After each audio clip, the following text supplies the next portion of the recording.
Hi friends. ஆமாங்க, இன்றைக்கி வெள்ளிக்கிழமை. என்னடா நைட்டு வீடியோ எடுத்துருக்காங்கன்னு நினைக்கிறீங்களா?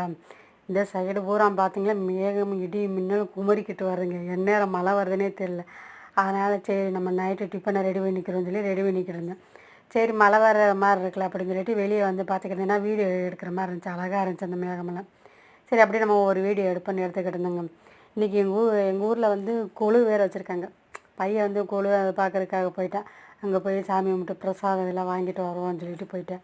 சரி அவன் வர்றதுக்குள்ளே நம்ம சாப்பாடெல்லாம் ரெடி பண்ணிடலாம்ல அப்படின்னு சொல்லிவிட்டு சாப்பாடு என்னன்னு பார்த்தீங்கன்னா, மாவு எப்பயும் போல் சப்பாத்தி போடுவோம்னு சொல்லிட்டு சப்பாத்திக்கு மாவு பிணைஞ்சி வச்சாச்சுங்க.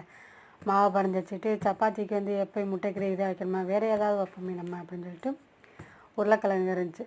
உருளைக்கிழங்கை பொரித்து போட்டு உருளைக்கிழங்கு கிரேவி வைப்போம்னு சொல்லி வச்சுருக்கேங்க. ஏன்னா இங்கிட்டு கரண்டு போனால் தான், கரண்டு போயிடுச்சுன்னா திருப்பி வரக்கு 1 மணி நேரம் 2 மணி நேரம் ஆகும். ஆனால் நம்ம இதுக்குள்ளே ரெடி பண்ணி வச்சிடும். நம்ம இப்போ பேசிக்கிட்டு கூட கரண்டு போயிருங்க. அதனால் இதை ரெடி பண்ணி வச்சுக்கிட்டீங்க. அப்புறம் நேற்று போய் மார்க்கெட்டுக்கு போயிட்டு வந்தோமா, சரி பொருள்லாம் காலியாக போச்சு.